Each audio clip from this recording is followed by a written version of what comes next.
Hello there, UK here again. I don't know if you can hear me.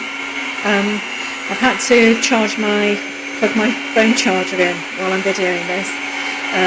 So everything's a bit messy and haphazard and what have you, as you've probably come to expect from me if you've seen any of my other videos. Over on the right here you can see that I've already made some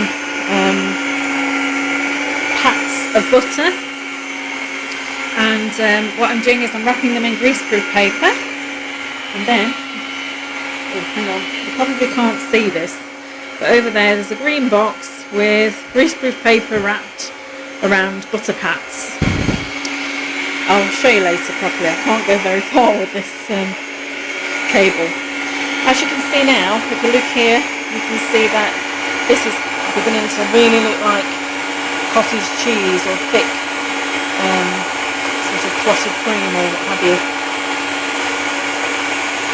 but it's still got a cream consistency. It hasn't turned into what we need it to be yet, so you just have to wait.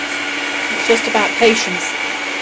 Obviously if you've got a Kenwood or something, one of those really jazzy food mixers and not a cheapo version like mine, you would probably be able to whiz this up in a matter of 3 or 4 minutes.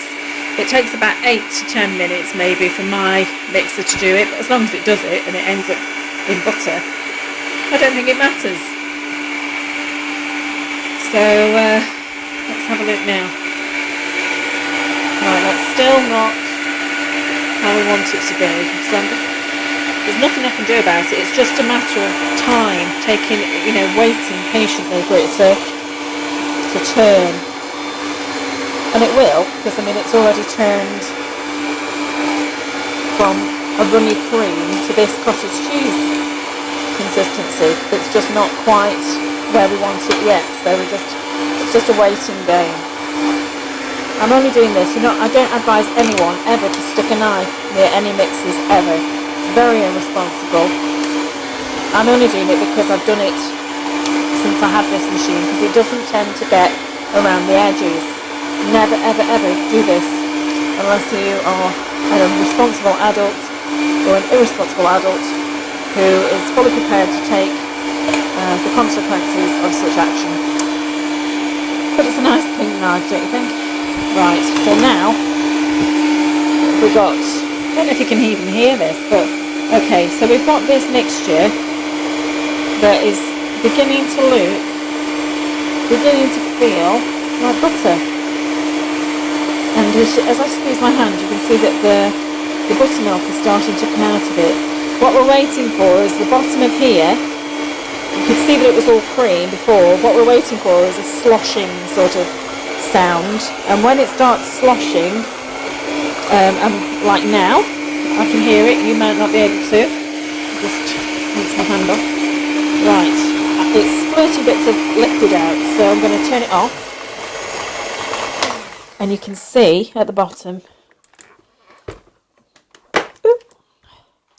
buttermilk. There's loads of buttermilk, which can be used, I think I've already said this on the other video, so I might be repeating myself, but can be used in sourdough bread apparently, so I'm going to have a go at that.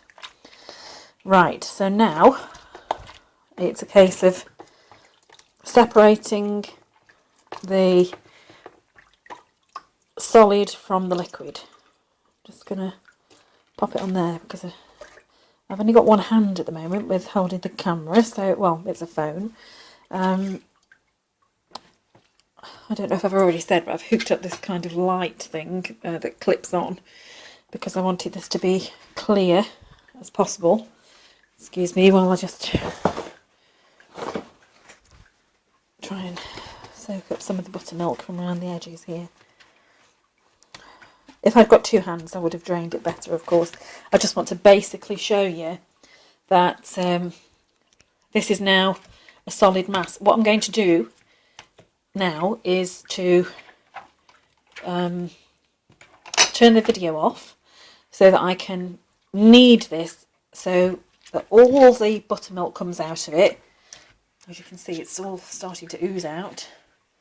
And when all of that is out, or as much as I can think that, you know, I can get out, I go over here and I put it into a bowl of cold water, and then I knead it some more. And then any excess buttermilk comes out into the water. I empty that water and I fill it again with cold water, and I do the same again.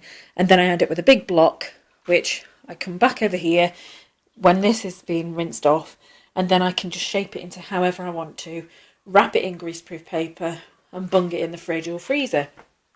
So I just wanted to show you that little process of how thick the cream has to come so that it basically turns into butter, a solid mass.